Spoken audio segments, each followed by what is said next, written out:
In this lecture, we'll be discussing about orbital cellulitis. Now, definition: orbital cellulitis, it refers to the acute infection of the soft tissues of the orbit behind the orbital septum. So this here is the orbital septum, and the infection of the soft tissues behind the soft tissues of the orbit is known as orbital cellulitis. Now, the etiology: the causative organisms of orbital cellulitis are Streptococcus pneumonia, Streptococcus pyogenes, Staph aureus, and Haemophilus influenza. Now, the mode of infections: it may be an exogenous infection, an extension of infection from the neighboring structures, or an endogenous infection. Now, exogenous infections, it results from penetrating injuries or following operations like evisceration, enucleation, dacrocystectomy, and orbitomy. In most of the cases, orbital cellulitis is due to extension of infection from a neighboring structure like paranasal air sinuses, teeth, face, lids, intracranial structures, etc.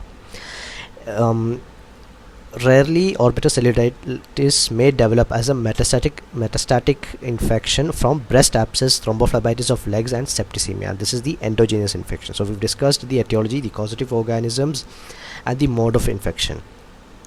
Now, moving to the clinical features, again we have symptoms and signs. Now, the most common symptoms are swelling of the eyelids and severe pain, which is increased by movements of the eyeball.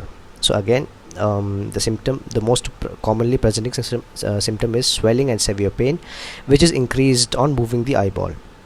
There may be associated symptoms like fever, nausea, vomiting, etc.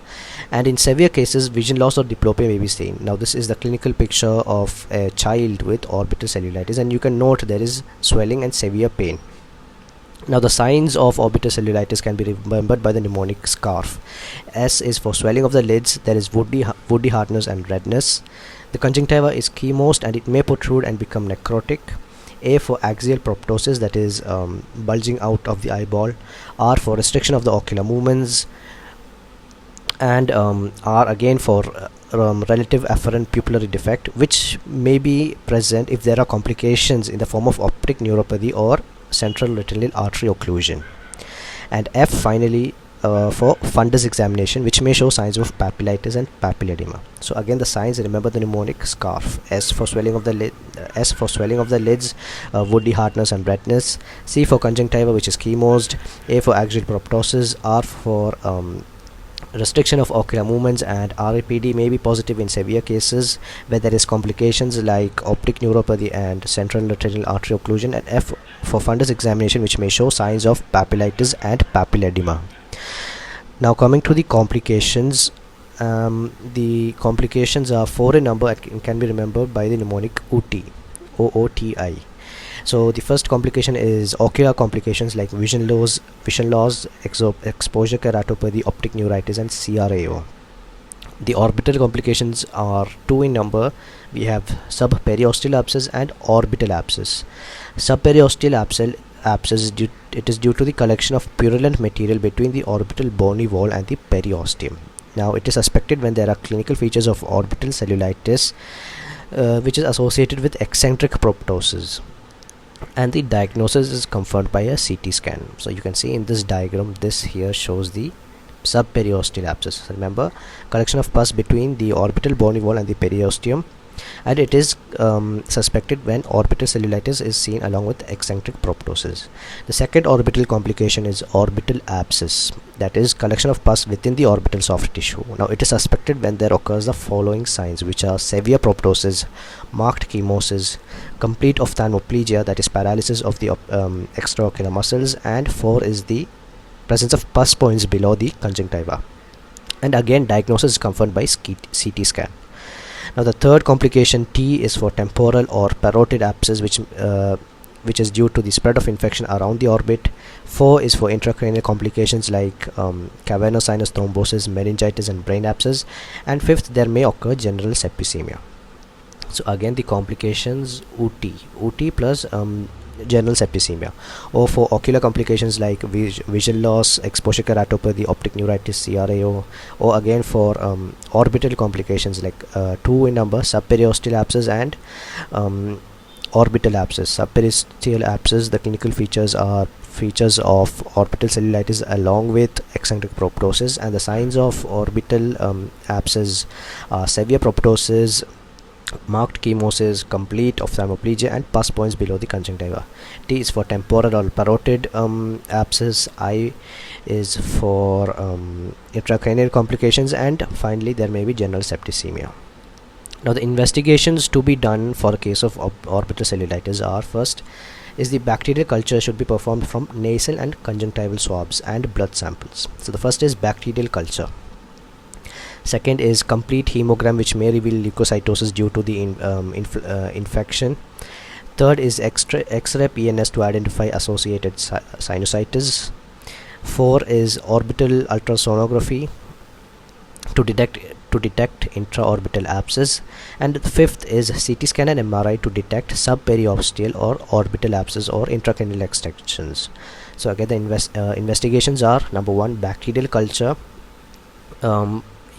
Bacterial culture using the nasal or conjunctival swab, complete hemogram which may reveal leukocytosis, X-ray of the PNS to identify associated sinusitis. Why? Because we mentioned that the most common etiology or mode of infection for orbital cellulitis is extension of infection from a neighboring structure, and the most common of this is paranasal sinuses. Fourth is orbital ultrasonography to detect intraorbital abscess, and the fifth is CT scan and MRI to detect subperiosteal orbital abscess. Now coming to the treatment of orbital cellulitis. Now orbital cellulitis, it is an emergency and the patient must be immediately hospitalized. Now the treatment modality, it includes number 1, intensive antibiotic therapy, and these antibiotics, they are administered via intravenous route.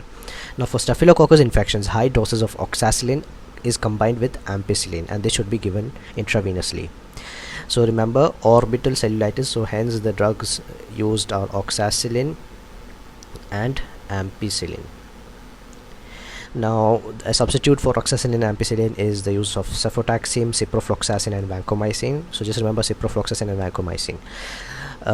Now if once the blood cultures arrive and the causative organism is H. influenza, then along with oxacillin and ampicillin, chloramphenicol and clavulanic acid must be added, and to cover anaerobes, oral metronidazole can also be given.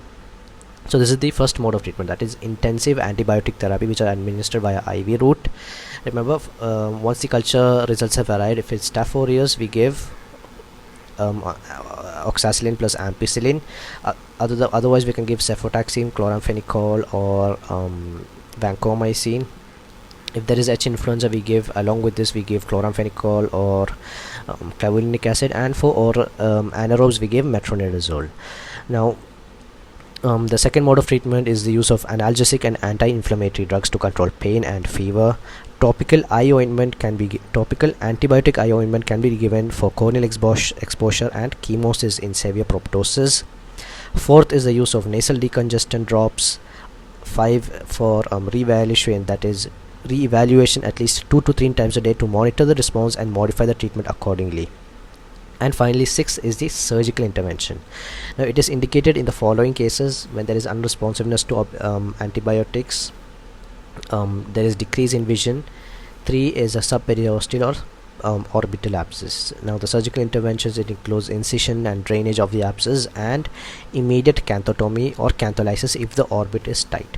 Now the treatment of orbital cellulitis can be remembered by the mnemonic orbital cellulitis itself. Now O is for oxacillin and ampicillin, which is the intensive antibiotic therapy which is given IV route. Then R stands for re-evaluation 2 to 3 times a day to know the response and modify the treatment accordingly. T is for topical antibiotic eye ointment for corneal exposure and chemosis. A is for analgesics and anti-inflammatory drugs. I is for incision and drainage, which is a surgical measure. C is again for cantholysis or canthotomy, which is another surgical intervention. And remember the indications for surgical intervention, which are unresponsiveness to antibiotics, decrease in vision, and subperiosteal or orbital abscess. So, and along with this we have the use of nasal decongestant sprays. So this is about the treatment of orbital cellulitis, and with this we conclude our discussion on orbital cellulitis. So a quick revision. So definition: it is acute infection of the soft tissues of the orbit.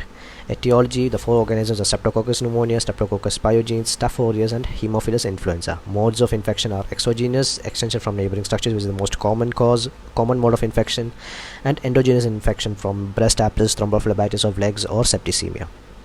The clinical features, the symptoms and the signs. Symptoms are swelling and severe pain, which increases on moving the eyeball. Associated symptoms like fever, nausea, vomiting, vision loss, which may be seen in severe cases. Next is signs. Remember the mnemonic SCARF: S for swelling of the lids, C for conjunctival chemosis, A for axial proptosis, R for restriction of ocular movements, and RAPD. In if there is complications, F fundus examination shows signs of papillitis or papilledema. Then is the complications. Remember UT plus general septicemia. O for ocular complications like vision loss, exposure keratopathy, optic neuritis, and central artery occlusion. O for orbital complications. The two ones are subperiosteal abscess and orbital abscess. Remember the clinical signs when both of these are suspected, and the diagnosis for both is the use of CT scan. T is for temporal or parotid abscess, I for intracranial extensions. Along with this we have general septicemia, which are the complications. Then the investigations: blood culture, complete hemogram leaving leukocytosis, X-ray PNS to identify sinusitis, orbital ultrasonograph, CT scan, and MRI. Treatment modality we just discussed, that is orbital cellulitis. Just remember the mnemonic: orbital cellulitis.